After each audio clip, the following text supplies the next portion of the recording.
La volatilidad se adueña del petróleo tras el tope al crudo ruso y los recortes de la OPEP. Sí, de hecho, la semana pasada ya estuvimos comentando un poquito sobre esto, ¿no? Sobre aquel tope que querían poner sobre los 60 dólares, ¿no? Bueno, lo cierto es que ya comentamos que tampoco difería mucho del precio actual al cual se vendía el crudo ruso, ¿no? Para que la gente lo entienda. Al final, el crudo ruso o el petróleo ruso es más barato de producir comparativamente con el petróleo de otras zonas. De hecho, podéis hacer la comparativa vosotros mismos haciendo una búsqueda, buscando, pues, por ejemplo, el WTI, que es el petróleo americano, y hacer esa comparativa y veréis la diferencia de precio. Pero sí, al final, pues bueno, ya sabemos un poco de qué va el tema a nivel de ese tope en el precio que se quiere poner, pues un poquito para seguir sancionando, entre comillas, o intentando sancionar a Rusia. Y no sé, Ricard, tú cómo ves toda esta nueva, bueno, la novedad de esta semana respecto a todo esto.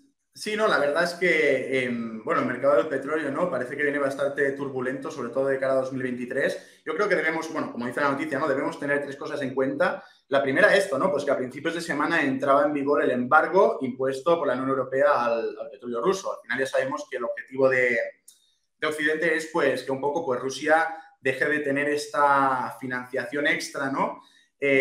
Para evitar que se pueda seguir financiando la guerra.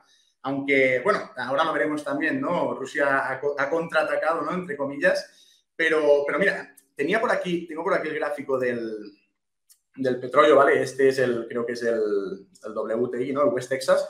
Pero quiero que veamos una cosa, ¿no? Al final, aquí es cuando comienza la guerra, más o menos, ¿no? Febrero-marzo. Y desde febrero-marzo hasta prácticamente septiembre, los precios han estado por $100 o por encima de los $100, ¿no? Tanto si miras el WTI como el Brent como el de los Urales, ¿no? Que comentabas tú. ¿Qué quiere decir esto? Pues que durante 8 meses del año prácticamente Rusia ha estado ganando mucha pasta gracias bueno, pues a las exportaciones de petróleo y de gas. Se calcula que han ganado, ¿no? 158.000 millones de dólares. Me cuesta hasta decirlo, ¿no? Entonces, creo que también nos tendríamos que preguntar un poco quiénes han sido o quiénes están siendo hasta el momento los perdedores y los ganadores, ¿no? Si los que compran o los que venden, porque es algo que a veces leyendo la prensa parece que se nos olvida un poco, ¿no? Sí, al final no hay que olvidar las dos partes de la balanza. Aquí, obviamente, en Europa, pues escuchamos un poquito una parte del conflicto, la otra parte, pues incluso en muchos sitios sabemos que no hay ni incluso acceso a esa información. Pero sí, al final lo que partió como un inicio de conflicto, ¿no? En febrero, que acompañó de unas sanciones por parte de Europa, por parte de Estados Unidos, pensando que la economía rusa se iba a hundir. Lo cierto es que con las subidas de petróleo, ya sabemos que a nivel energético, de hecho es curioso, ¿no? A nivel energético, pues Rusia vende, y a nivel de materias primas, Rusia vende pues, diferentes productos, entre ellos el petróleo y el gas natural. El petróleo es la parte más fuerte de los ingresos de Rusia en estos aspectos, ¿no? El gas natural es una parte mucho más pequeña, ¿no? Entonces se habla mucho más del gas natural, de hecho nosotros hemos estado hablando también la semana pasada aquí. Lo cierto es que Europa depende mucho del gas natural ruso.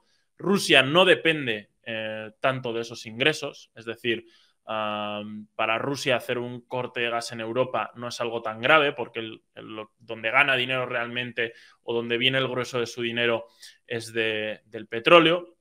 Y por la otra parte, ¿no?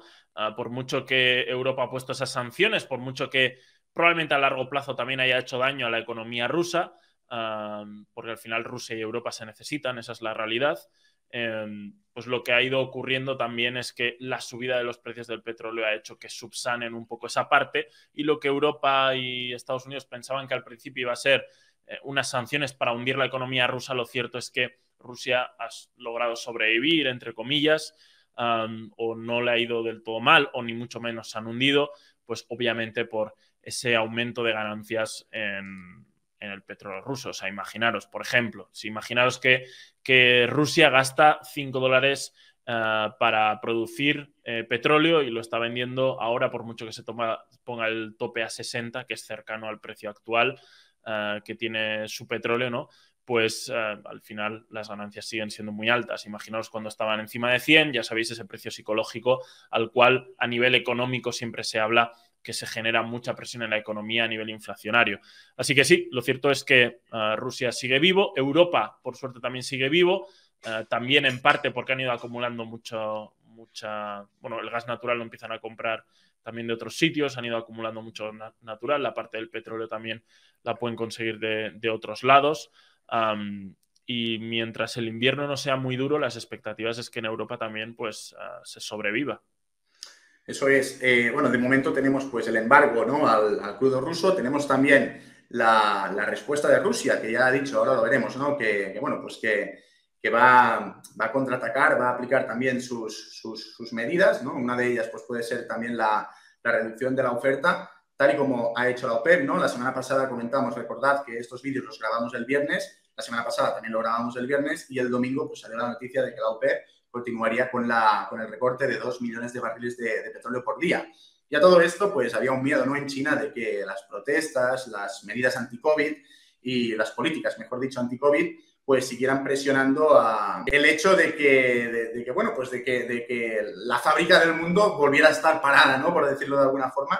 Y esto también, pues, tuvo sus consecuencias en el mercado petrolero. Sin embargo, vimos la semana pasada que China relajaba un poco pues todas las medidas anti-COVID y que finalmente pues el petróleo remontaba, a pesar de que hemos visto también sobre todo durante estos últimos 2-3 días, que en este caso West Texas vuelve a tocar la zona de los $70 y el WTI, y el Brent también está, bueno, pues en los $76 en este momento, ¿no? No tengo aquí el de los Urales, pero seguramente está cotizando más bajito, ¿no? Entonces, todo esto también en vísperas de las perspectivas de desaceleración de la demanda en 2023. Entonces, por eso comentaba al principio, ¿no? Tenemos un mercado petrolero que desde mi punto de vista, teóricamente tendría que ir hacia arriba, ¿no?, por todo lo que tiene que estar por venir, pero según como sea o según cómo afecte esta recesión en 2023 y como sea, pues como afecte sobre todo de cara a la demanda, pues veremos cómo finalmente se establecen los precios, sobre todo de cara a la primera mitad de 2023. No sé cómo lo ves tú, Óscar, esto. Al final ahí entra un poco también el juego geopolítico, podríamos llamar. Quizás no hay gente más especializada en todo este tema, ¿no? Pero sí que es cierto que puede haber una situación al final de pivotar, ¿no? Europa pivotará seguramente a nivel energético, Rusia pivotará un poco a nivel de estrategia también por ahí, ¿no?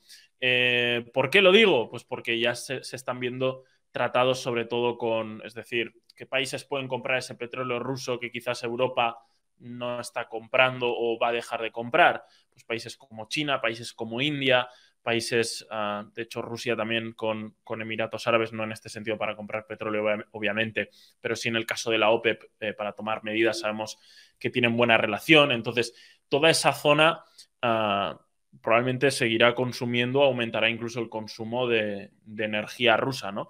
Al final luego lo que ocurre es con las empresas americanas, en este caso que se están intentando descentralizar, ya que comentabas lo de China, del país chino, ¿no?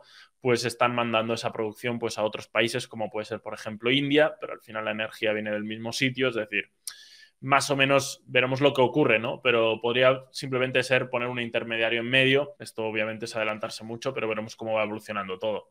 Eso es, me llama la atención, Óscar, esto que pone aquí, que dice, una de las últimas medidas tomadas por la UE ha sido imponer un tope de precios al crudo ruso, ¿no?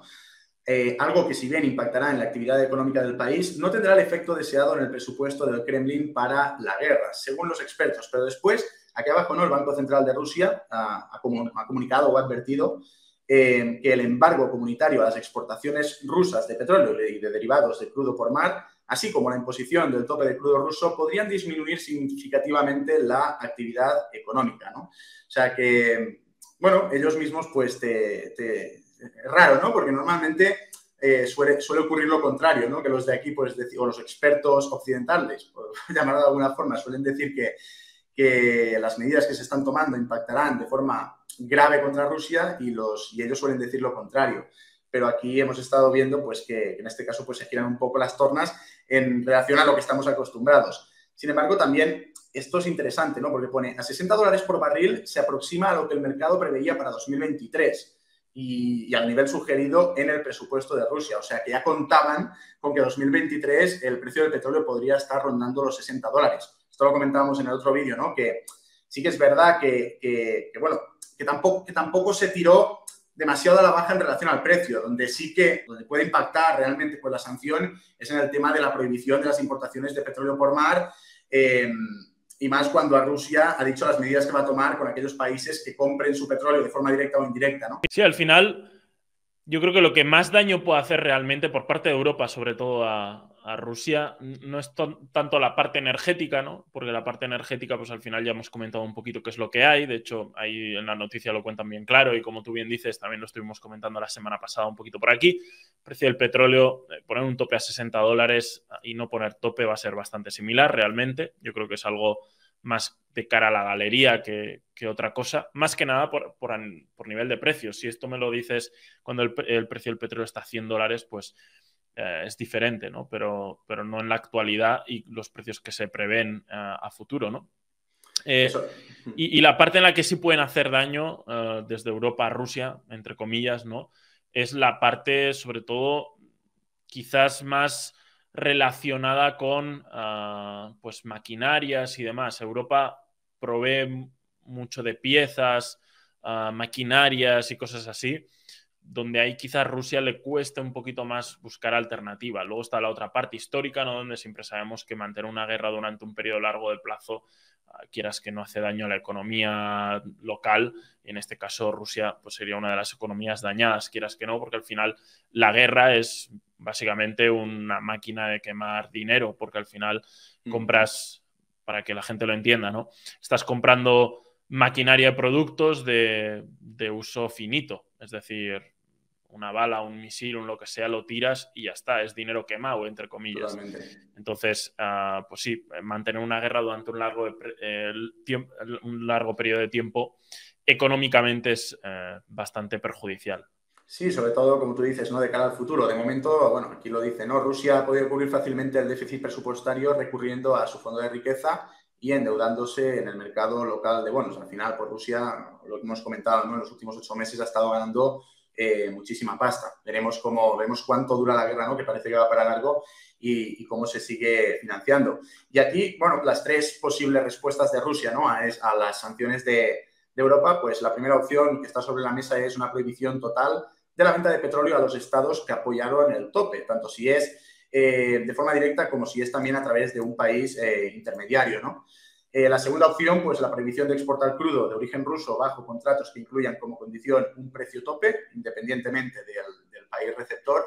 Y finalmente, pues lo último que se conoció, ¿no? Que la tercera posibilidad que estudia Rusia consiste en fijar un descuento máximo para el petróleo de los Urales frente al Brent, de referencia en Europa.